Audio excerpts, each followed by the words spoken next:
I just wanted to welcome all of you to this session of the launch of latest Ramin's book.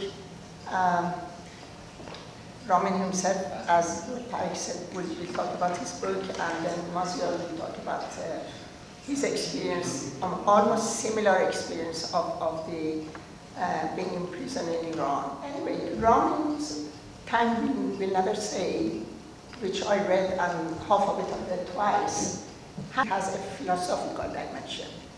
When he talks about the wars, when he talks about the height, the light, when he talks the first moments that the door shut and he's there and he doesn't know why he's there, for how long he's going to be there. And then he starts, as far as I could get, he starts this journey through time, through his memoirs.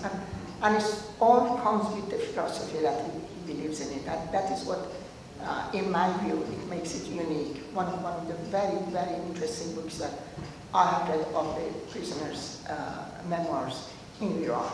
And I'm really, my organization is very proud that today we're launching Ramin's book and we're talking about it. And I would like Ramin himself to talk about it, and then I'll go back to Maziar or Maziar.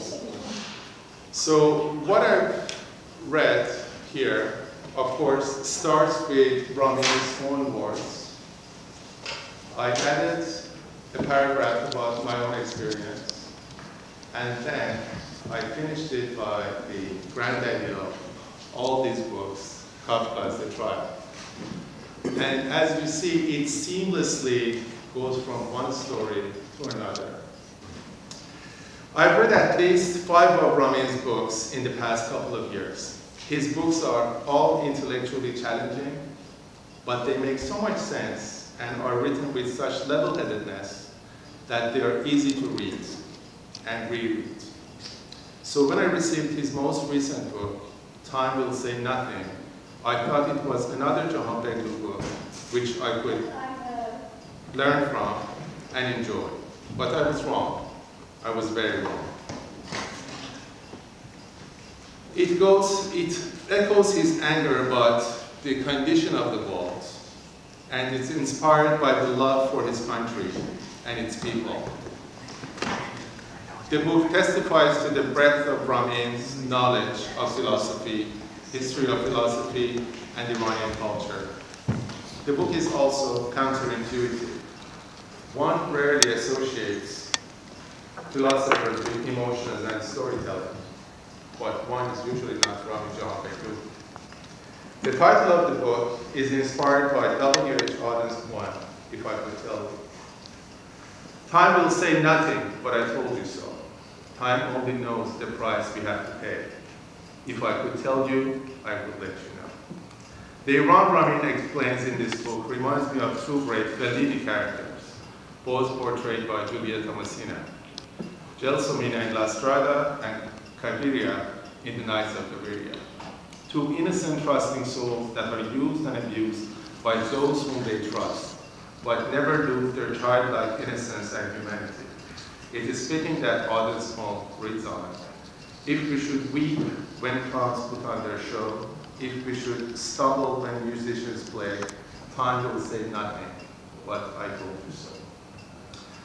Time Will Not Say Nothing is Ramin's emotional journey through Iran's past and present. Iran without and Iran within.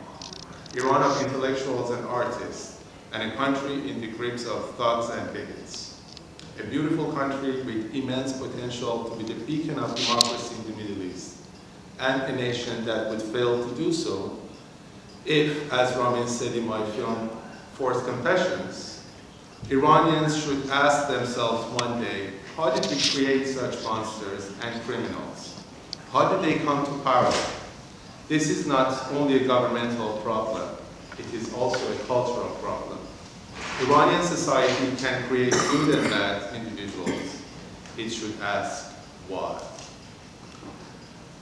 But before I invite Ramin to say a few, to introduce the book, we have with us Richard Sorabi, and I would be delighted if we could persuade him to say a few words. We all say Hale Afsar, and Hale, if you would like to say something, not too long. I would be grateful. Richard, would you like to say something? Well, it's very kind of you. This is completely impromptu, but I do think it's a wonderful book, and a story that makes you think about the philosophy of the tools we have to survive such situations, and I suppose all of us have to face death, which for some of us may be the hardest thing we've had to face. Well, these tools are going to be useful at that time if we have any notice of it. So I think it's an incredibly valuable book and absolutely riveting. But what I like to say is that there has been generations of resistant movements in Iran. Generations who've been tortured.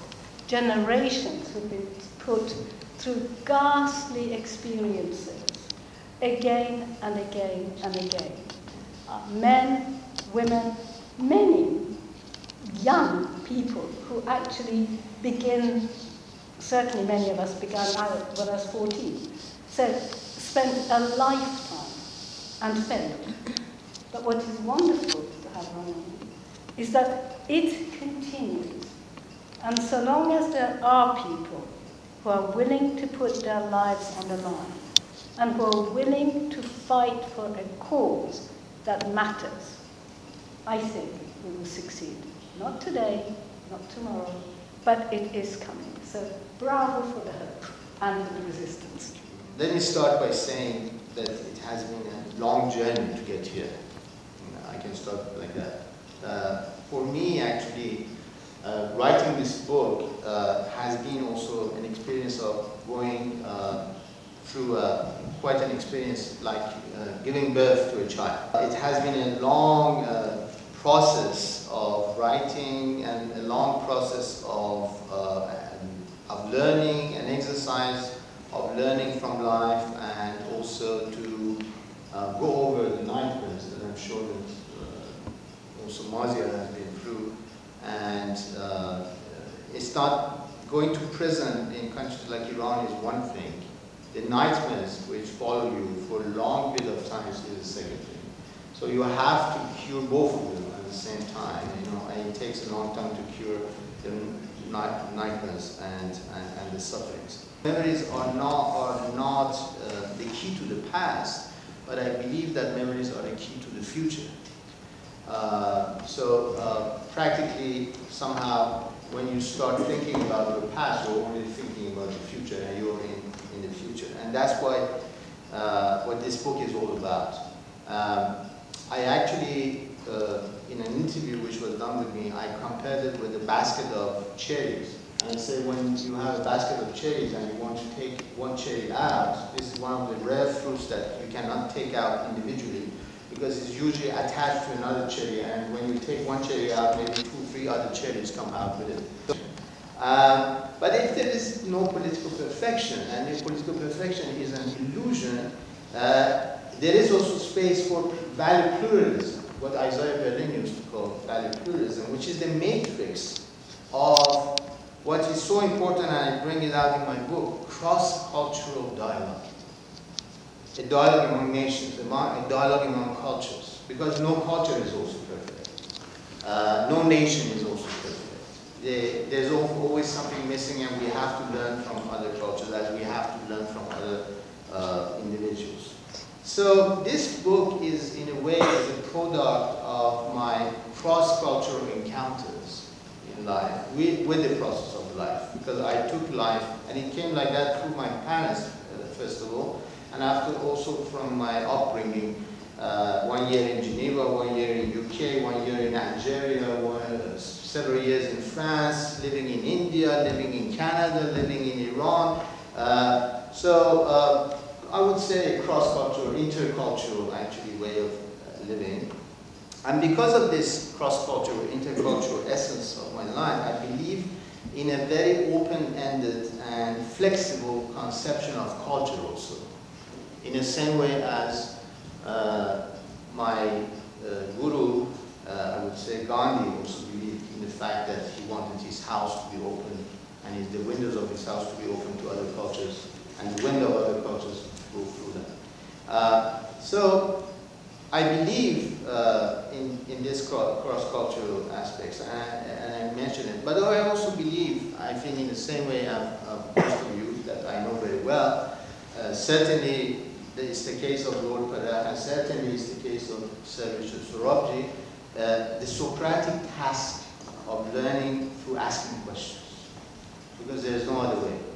And of course, in prison you don't ask questions, because as you have said it many times in your movie, in your documentaries, and in your book, and I've said it too, there is no conversation actually. The truth is there already on the table, and you have to imitate it. But imitating truth is not searching and seeking truth. It's a different thing. You know, it's once again is an illusion.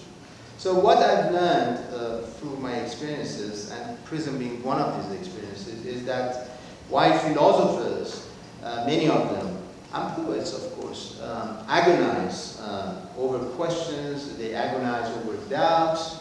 Tyrannies deal only with certainties.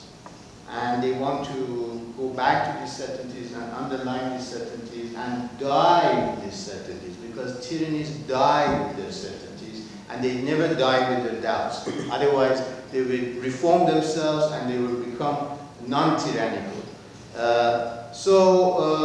For me, philosophizing in a tyranny lies not in just staying alive, but also in questioning, in thinking, and why questioning and when thinking? Because in order to understand one's spirit of time, and why to understand one's zeitgeist, one's spirit of time, why? Because time is just nothing.